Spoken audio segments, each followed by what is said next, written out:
the way I was trained was you need to do one of two things.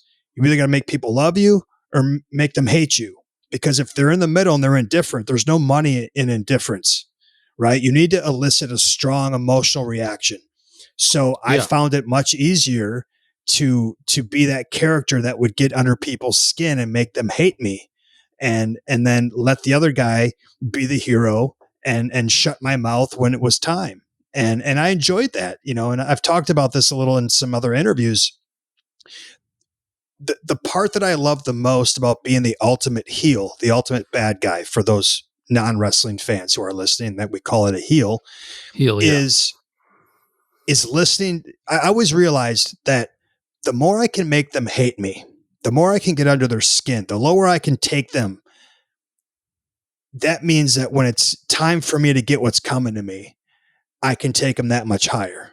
I can make them enjoy it that much more. Right. And so some of my favorite moments is like laying in that ring and listening to the fans just beside themselves with joy because Austin Aries got beat and finally got what he deserved, you know? And that was because I would say a lot of times in life, the bad guys win, right? The bad guys don't always get what they deserve. Sometimes they end up, you know, on top. They end up successful. They end up in positions of power, and they got there, you know, by being a bad guy, you know? And so I thought in this world, I can give them the ultimate satisfaction, and I can give them the end of the story that says the bad guy got what he deserved. So, but yeah, and so you just really commit to it. And I've always been a bit of a method actor. You know, I've been told that, you know, it's like I assume the character when I step out of that curtain, especially, like I'm in that mode, right? Like I am now a different person. I'm no longer Daniel.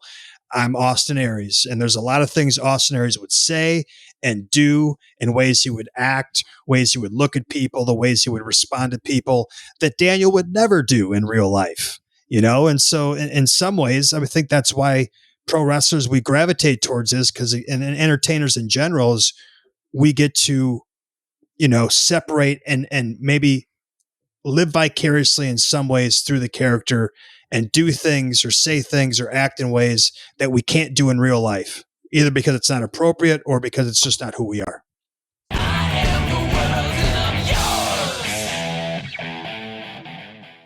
All right. This is Jeff Townsend. Thanks for checking out the Austin Aries Show here on YouTube. If you're enjoying the show, please subscribe to it and share it with all your friends. There are plenty more videos for you to check out in the meantime. And this content, of course, is available on all podcast listening platforms. If you want to learn more about the show, go to AustinAriesShow.com.